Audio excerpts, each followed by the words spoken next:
We have a group of women and men who are all pregnant at the same time called the Preggy Pod. Women will talk about everything, all the weird discharge we're experiencing, the hormonal shifts, things we're going through with our husbands. And then we love that you guys have such a good relationship, but also don't maybe necessarily always sit down and like talk about the challenges of going into fatherhood together, what that's like for you emotionally.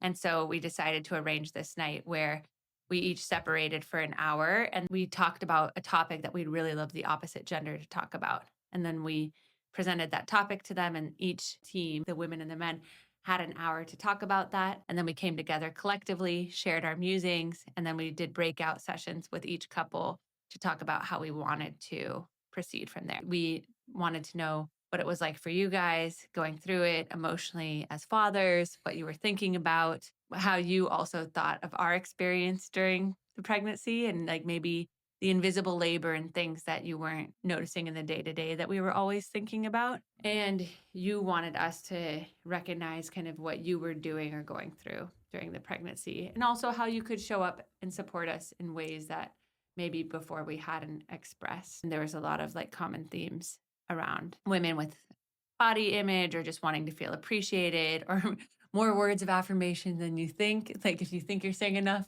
double it. And for the men, I think we all acknowledged or saw that it's hard for you too, but maybe you don't always have space to feel like you could share that because we're the one carrying the baby.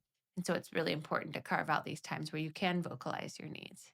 Yeah, exactly. I think it was really interesting to see how we all had the same experiences, like separately in our relationships. We're all having those same things come up. And the answer is always just make time for each other. We all need to like reprioritize and reinstate date night, and things pile up when we don't, and the disconnection can happen so quickly. As a couple who works really hard on a relationship, it's also validating to know that all these other couples were going through some of the intense kerfuffles, arguments, heated discussions that you and I were going through too. And it wasn't like our marriage was in trouble, but it's just everything's changing so quickly, and to have compassion for that because we're not alone in that, and our other friends are going through it too. And when we talk about it, it makes any couple feel like less crazy.